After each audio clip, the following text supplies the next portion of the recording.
bersabda, "Idza ahabballahu 'abdan." Apabila Allah mencintai seorang hamba, hamahu minad dunya, Allah akan jaga dia dari pengaruh kehidupan dunia. Nah, jadi kalau kita nggak terpengaruh dengan gemerlapnya kehidupan dunia, ya, nah ini menunjukkan bahwa kita termasuk orang yang dicintai oleh Allah.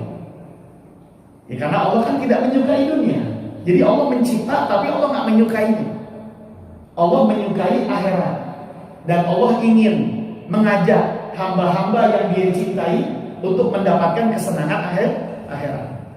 Nah, karena Allah memang pengennya seperti itu, nah maka orang-orang yang dicintai oleh Allah dijaga oleh Allah dari pengaruh kehidupan dunia. Nah, sekarang yang jadi pertanyaan, dunia itu apa sih? Dunia adalah semua yang tidak memiliki nilai akhirat, itu namanya dunia. Jadi semua yang tidak memiliki nilai akhirat itu namanya dunia. Tapi kalau di dalamnya ada nilai-nilai akhirat, bukan dunia namanya, kan punya nilai. Nah, oleh sebab itu dengan kita memahami perbedaan antara akhirat, dunia dengan akhirat, nah kita harus selektif dalam melakukan dan memanfaatkan apa yang kita miliki. Kira-kira punya nilai akhirat atau enggak gitu. Kalau punya nilai akhirat silakan kerjakan. Tapi kalau nggak punya nilai akhirat jangan, rugi kita. Ya misalnya nih, anak istri kita pengen jalan-jalan. Pengen apa ya? Jalan-jalan. Misalnya nih. Nah kan jalan-jalan itu kan nilai dunia. Gimana caranya mensiasati biar jalan-jalan ini punya nilai akhirat? Ya gitu ya. Pertama, kita bilang sama istri, "Bu, sebenarnya kan ini bukan kepengenan kita. Ini kepengenan anak-anak. Pengen apa tuh? Jalan-jalan. Ayo kita pasang niat, Bu. Biar jalan-jalan kita ini punya nilai pahala. Caranya gimana, Pak? Ustaz Ali sih ngajarin di musola tadi, kita pasang niat jalan-jalan pengen nyenengin anak-anak. Nyenengin anak dapat pahala enggak? Dapat. Bukan nyenengin kita, Bu. Itu udah tua. Gitu ya. Kita niat nyenengin anak-anak. Saya diajarin begitu sama guru saya. Diajarin. Lagi anak saya masih madrasah loh. Dengar cerita dari teman di apa nih? Nurul Huda ya madrasah. Berenang di batu gitu ya. Berenang di apa nih? Ceria betul namanya. Kukusan. Nah kita kan bingung. Ya, kalau berenang kan tahu sendiri ya. Emak-emak. Banyak emak-emak. Tadi ikut berenang lagi. Ada pakai sempak doang. Masih bingung. Nah, pada saat saya lagi ke rumah guru saya, ngadu. Yai, ini anak-anak pada minta anterin berenang. Kalau disuruh pergi begitu aja kita khawatir. Kan harus dikawal tuh, karena masih anak kecil. Kata guru saya, boleh, cuma niatin nyenengin anak-anak. Begitu guru, iya, niatin nyenengin anak-anak. Anak-anak pengen berenang, anterin. Niatin nyenengin anak-anak, jangan nyenengin ente ya gitu. Udah dapat arahan begitu dari guru, udah berangkat. Nyampe langsung belok ke warung ya. Rokok sekali-kali udah juga sih. Sekalinya. Iya. Makanya guru saya pesannya, ingat ya, nyenengin anak-anak katanya gitu, bukan nyenengin ente katanya. Ya begitulah. Jadi artinya persoalan dunia bisa kita siasatin untuk mendapatkan nilai akhirat. Makan juga niat untuk kuat dalam beribadah. Olahraga biar kita sehat pada saat kita menjalani ibadah kepada Allah. Kan terkadang suka main bulu tangkis tuh ya. Jadi niatnya bukan main bulu tangkis, biar kita sehat. Dengan olahraga kita sehat. Biar kalau badan sehat kan enak ibadah.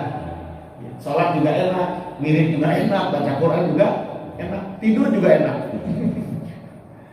Nah begitulah yang diajarkan oleh ulama, biar kehidupan kita ini tidak selalu memiliki nilai-nilai dunia, tapi memiliki nilai-nilai akhirat. Jadi harus disiasatin. Ya gitu. Kalau ngantuk bikin kopi, nah biar ntar bisa kuat ngaji, ya, bisa kuat tahajud. Jangan ngopi buat nonton bola gitu kan ya.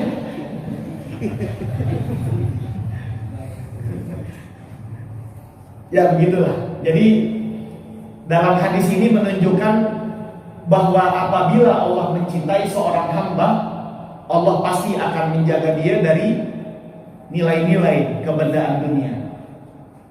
Kama yahmi ahadukum satimahul ma'a, sebagaimana salah seorang di antara kalian menjaga orang yang sakit untuk tidak minum air tertentu. Ya, misalnya lagi sakit perut, jangan ngopi gitu maksudnya. Ya bukan kopi itu haram, bukan halal, cuman kebetulan dia lagi apa? Sakit. Ya. Atau punya mah jangan minum teh pahit. Nanti bakalan bertambah parah sakitnya. Ya begitulah. Jadi artinya Allah kalau sayang kepada seorang hamba, dijauhkan dia dari hal-hal yang bersifat dunia, yang tidak memiliki nilai akhirat. Sebagaimana salah seorang di antara kalian menjaga, melindungi orang yang sakit untuk tidak minum air-air yang tertentu, kayak kopi, teh dan sebagainya.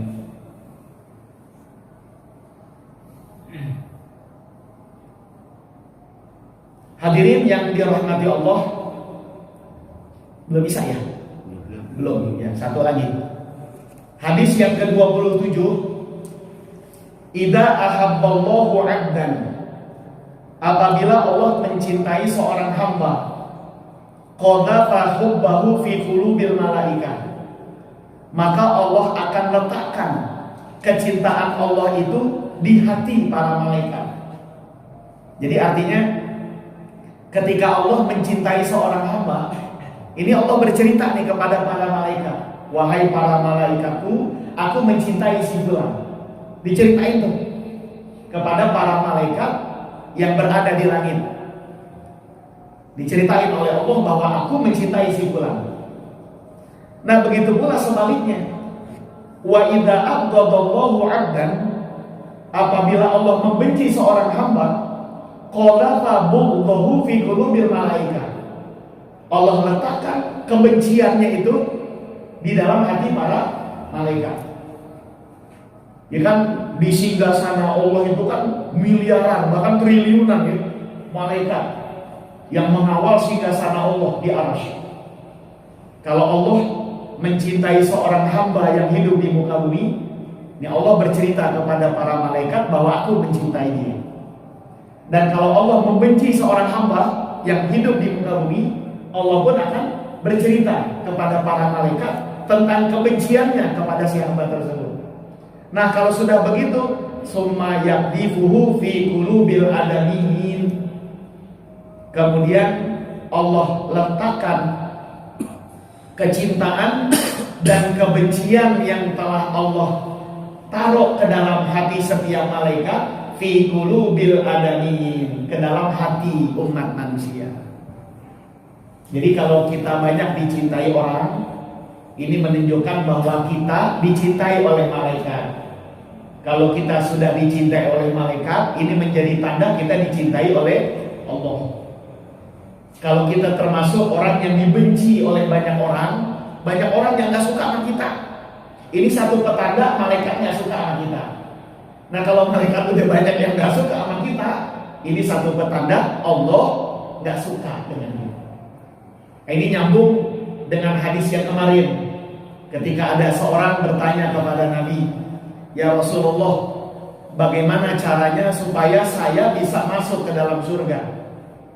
Kata Nabi, kun muhsinan wala takun musian. Jadilah engkau orang yang baik dan jangan engkau jadi orang yang berperilaku tidak baik. Nah kata orang tersebut, ya Rasulullah, bagaimana caranya saya tahu bahwa saya orang baik atau nggak baik? Apa jawab Nabi? Tanya tetangganya, gitu ya. Kalau tetangga banyak yang suka sama ente, menunjukkan bahwa ente disukai oleh Allah. Tapi kalau tetangga banyak yang empet sama ente, membikin rese doang di kampung, nah ini menunjukkan bahwa Allah nggak suka sama ente. Kan anak indah dhonni abdi bi, saya ini tergantung sangkaan hamba. Ya kalau sangkaan hamba terhadap orang lain baik, saya pun akan berprasangka dengan prasangka yang baik. Tapi kalau banyak orang yang melakukan prasangka buruk terhadap orang lain, ini juga menunjukkan Allah pun memiliki prasangka yang tidak baik kepada orang tersebut.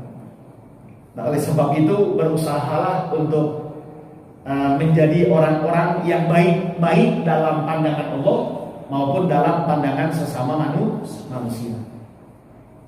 Jadi apabila Allah mencintai seorang hamba, Allah taruh kecintaannya itu ke dalam hati para malaikat.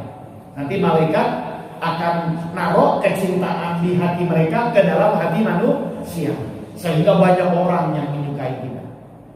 Tapi kalau Allah sudah marah kepada seorang hamba, maka Allah letakkan amarahnya ke dalam hati malaikat. Nanti malaikat yang akan menyalurkan kebencian tersebut ke dalam hati manusia. Jadi tidak ada seorang pun yang menyukai dia. Malah ketika dia meninggal dunia, gak ada satu orang pun yang mau nyembayangnya.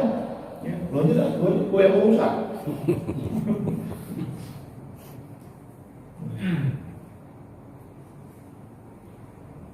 Karena kebaikan dalam kehidupan akhirat tergantung kebaikan yang kita dapat dalam kehidupan dunia.